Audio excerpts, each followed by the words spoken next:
Halo semuanya, selamat bergabung di podcast aku kali ini ya.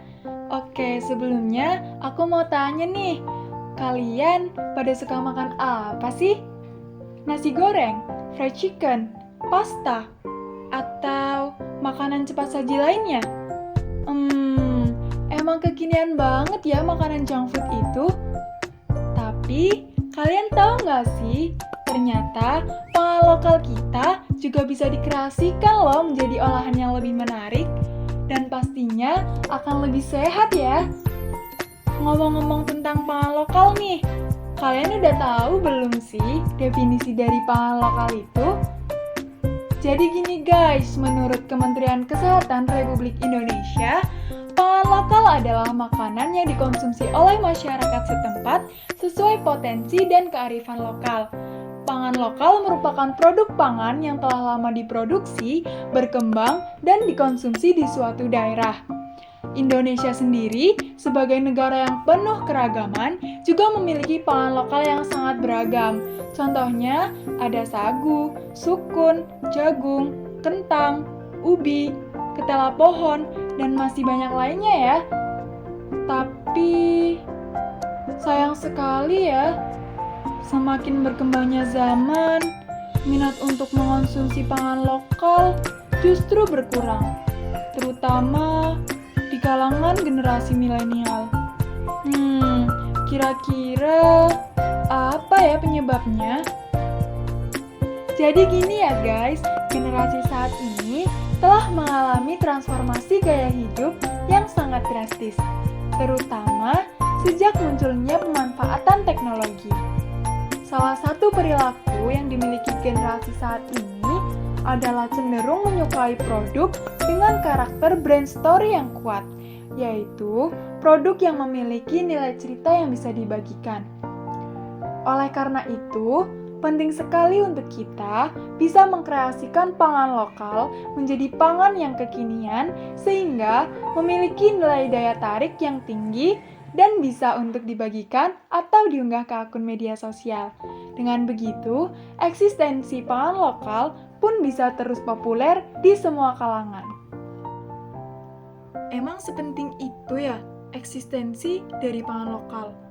Jawabannya, iya dong.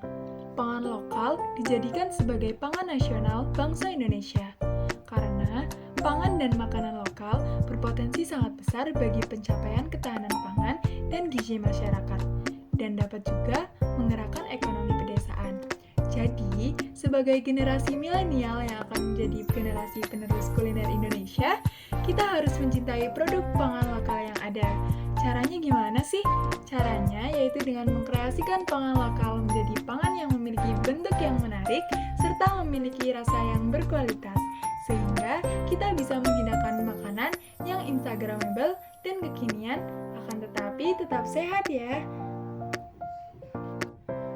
Kita patut mengapresiasi adanya olahan kekinian dari pangan lokal. Sebut saja brownies talas, makaroni jagung, bolu singkong, dan sebagainya. Olahan tersebut umumnya diproduksi oleh UMKM dan dikonsumsi sebagai konsumsi rapat maupun oleh-oleh khas dari daerah tertentu.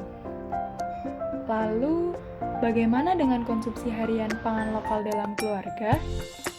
Selain murah dan mudah didapat, pangan lokal juga potensial untuk dimasak sebagai menu sepanjang harinya yang praktis dan bergizi. Berikut ini adalah 3 jenis pangan lokal yang bisa dikonsumsi sehari-hari. Langsung lihat aja ya. Langsung dengerin aja ya. Oke, yang pertama ada sarapan pagi dengan ubi. Ubi jalar termasuk sumber karbohidrat selain beras dari padi yang ideal dikonsumsi di pagi hari. Bonusnya lagi, serat pada ubi jalar membuat seseorang lebih lama merasa kenyang sehingga terhindar dari kebiasaan ngemil atau makanan yang tidak sehat. Manfaat sarapan pagi tak terkecuali dari pangan lokal, tentunya memberi bahan bakar energi bagi tubuh dan otak. Namun, kesibukan di pagi hari membuat banyak orang melewatkan makan pagi. Menu sarapan yang praktis, ekonomis, dan bergizi jelas menjadi pilihan utama. Coba deh kalian siapkan sekotak pancake berbahan dasar ubi ungu di akhir pekan, lalu disimpan di kulkas dan dihangatkan saat sarapan untuk sepekan ke depannya. Percaya deh, rasanya tak akan kalah lezat dari roti dan biskuit. Nah, yang kedua, ada makan jagung di siang hari. Bagi yang sedang menjaga berat badan ideal, jagung adalah pilihan yang tepat.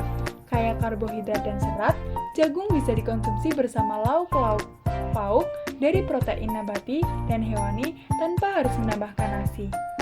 Warna kuning pada jagung pun menandai bahwa jagung memiliki kandungan vitamin A loh. Keistimewaan jagung yaitu pangan lokal ini sama lezatnya saat diolah dengan rasa manis maupun gurih. Pecinta makanan jajanan pasti kenal deh ya yang namanya jasuke atau jagung susu keju. Penggemar gorengan jelas akrab dengan renyahnya bakwan jagung. Jadi lapar deh.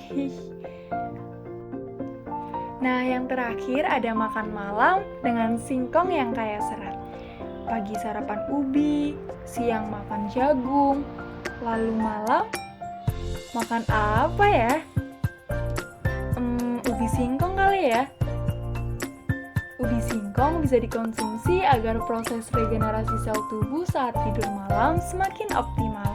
Serat dan vitamin C-nya pada singkong membuatnya cocok untuk imunitas tubuh. Untuk makan malam, idealnya lambung tidak lagi mencerna makanan berat karena energi tubuh hanya digunakan untuk beristirahat. Oke, itu dia contoh pengolahan makanan yang bersumber dari pangan lokal. Semenarik itu ya, kayaknya enak deh. Jadi ya guys, tubuh yang bergizi tidak harus makan makanan yang mahal. Akan tetapi dengan melihat nilai gizi makanan tersebut, kita harus lebih bijak dalam mengonsumsi makanan. Hindari perbuatan membeli makanan yang semata-mata hanya didasari atas pertimbangan selera dan prestis. Tetapi tidak berarti bagi pencapaian tingkat kesehatan yang optimal. Membaca label merupakan tindakan yang harus kita lakukan sebelum memutuskan untuk membeli suatu produk. Makasih ya sobat, udah mau dengerin podcast aku.